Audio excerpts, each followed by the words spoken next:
As the ferry made its way slowly to the Yalova pier, the sound of the waves lapping against the side of the ship and the deep rumble of the engines mingled with the silence of the evening. In the passenger lounge, the footsteps echoing between the seats showed how everyone was getting restless while they waited. With a hint of fatigue in my eyes and a familiar restlessness in my heart, I got up like the other passengers and headed for the landing door. The air was freezing, even in the middle of winter. The street lamps were casting a faint glow in the darkness. At last, the ferry reached the pier and the metal discharge hatch opened with a groan. As soon as my feet touched the stone floor, I got caught up in the crowd. I walked silently towards the bus stop, my hands feeling the cold and my steps a little shaky. I found the Bursa bus, bought my ticket and got on the almost empty vehicle. The silence inside the bus carried the lethargy of the cold night. There were 3 passengers sitting alone on empty seats, hugging their coats tightly. Despite the freezing cold outside, the inside of the bus was filled with a warm and dull tranquility. As time passed slowly, another passenger entered the bus. He had a look of anxiety mixed with patience on his face. Then no one else came from the ship, the ferry was already empty. Hopes hung in a silent wait. After a while, the coachman's footsteps echoed down the corridor. The young man's face was embarrassed and his voice desperate. "If 10 more passengers come, we can move. Please understand, we don't want to make a loss. We have to wait for the next ship," he said. His words, like a heavy stone falling on the silence of the car, were lost in the groans of the passengers. But everyone was desperate, there was no other bus at that hour. At that moment, an indescribable despair took hold of me. Waiting for a boat that would arrive 2 hours later would delay my arrival in Ohangazi and I would miss the last car to my village. The cold winter night filled me like a thin mist. I had no mobile phone and no way of contacting my loved ones. They were in the comfort of their homes, unaware that I was still on my way. Outside, the wind made the old stop sign shake and the dark sea hummed like a sad melody. As time passed more and more slowly, there was only one hope left in me: patience. This silent cold was pushing the limits of my patience, but I had no other choice. As the night wore on, I tried to imagine the warm light of the house behind the fog on the bus window. There was nothing I could do but wait and be patient. It was January 1986, I got off the bus at the junction of the Iznik Road in Ohangazi, in those hours when the cold made your bones ache and the darkness almost swallowed the night.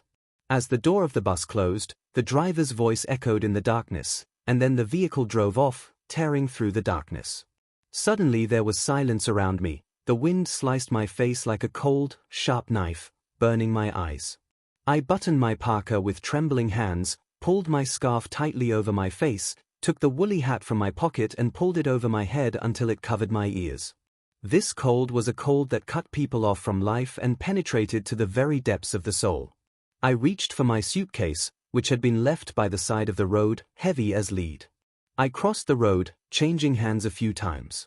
A long, thin electric lamppost, giving off a faint yellow light, was not enough to illuminate the surroundings. Under this light, 3 old minibuses stood silently, as if asleep, like shadows that even time dared not touch. There were no drivers, it was as if they were lost in this darkness, frozen in time. At that moment, the door of a whitewashed, windowless cottage creaked open a short distance away. A slightly bearded, tense-looking man in a dark cloak, a beaked hat on his head and a white woolen scarf around his neck came out with heavy steps. The lines on his face were the marks of the weariness that life had imposed on him. He approached, his voice clear as it pierced the cold air. "Iznik?" "No, I will get off at Keramet," I said, my voice trembling. The man's face grew more tense, his frown signaled that his hope was fading like a fading shadow. For a moment I felt guilty, as if it were a sin to come here at this late hour in the middle of the cold. "There are no other travelers but you," he said, his voice full of despair. "I don't know if anyone will come at this hour. Shall we wait until morning?" For a moment I felt desperate. "Can I sit in the car?" I asked. The man nodded towards the hut. "The door is open, sit down, but you will freeze in this cold," he said. "There is no place to sit in the tea center either. Have a cup of tea if you like." I threw my suitcase into the minibus, then looked inside through the hot and misty windows of the stove, a narrow bench and a couple of iron stools. I took a cup of hot tea and went back to the van. The first sip was the first warmth to touch my soul. My hands, frozen by the cold, began to thaw, my lips stopped trembling. The surroundings were pitch black, the snow floated silently in the night, covering the earth with a white blanket. As the snow fell, the air seemed a little softer, but that was the merciless warmth of winter. Then a wind blew, sharp as ice, freezing everything around me, penetrating to the heart. Sitting in the minibus, I felt like a lost soul in the cold and darkness outside. But there was still a faint hope in me. I had no choice but to wait patiently, dreaming of the light of home in the night. The hours passed slowly, the cold prolonging the night and making every second harder. I waited in the minibus. Silence had become a companion to my loneliness. My mind was dreaming of reaching home. If I could sleep in my warm bed, if I could be in that house where my mother and father breathed peacefully in their deep sleep. They thought I was in Istanbul. If I knocked on the door at this time of night, I should go in without waking anyone, light the small tin stove in my room and go to sleep. But the cold reality of that night, the dark street and the stone-like weight of my suitcase froze my hopes. It was after midnight. I had to take the Iznik minibus and get off at the crossroads of the village road. The darkness, the freezing cold and the suitcase in my hand. The road stretched like a desert in my mind. Perhaps it would be best to wait here until dawn.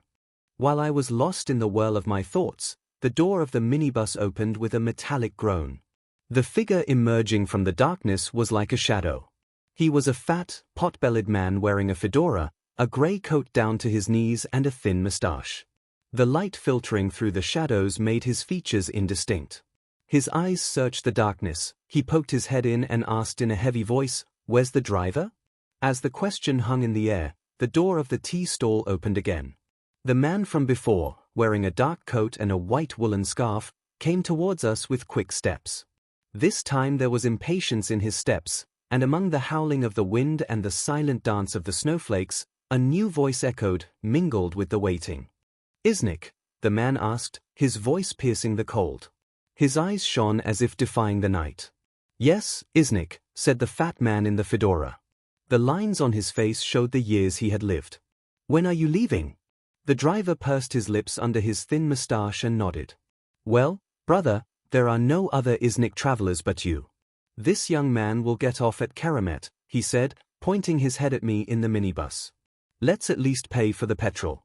If 3 or 5 more come, we'll leave. If not, he has until morning, so—" The darkness in the man's eyes reflected his impatience.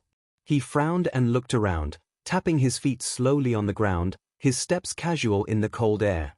"Waiting here in the cold until morning," he said, his voice both reproachful and defiant. The driver lifted his shoulders slightly and turned his head with a look that did not hide his helplessness. "What can we do, brother? We have no choice," he said. "There are 2 other cars, but they haven't got a chance, their drivers are waiting, look, they can't go home." The man in the fedora placed the leather bag in his hand inside the minibus. The edges of his coat fluttered in the wind. He put his hands in his pockets, frowned, took a few steps, then turned back. The cold breath of the night crackled softly on the thin layer of ice beneath his feet. "Where are the drivers of the other minibuses?" he asked, his voice echoing behind the misty windows. "They're inside having tea," the driver said, turning his head towards the tea center. "Call them, make them come," said the man in the fedora, a mysterious authority in his voice. The driver hesitated for a moment, then, sensing the man's determination, nodded. With slow steps he opened the steamy door of the tea house and called inside. The conversation around the stove suddenly stopped, and a few murmurs could be heard. After a while the 3 drivers, wrapped tightly in their coats, came up to the man in the fedora. The door of the minibus was open and the cold air poured in, carrying every word of the conversation outside.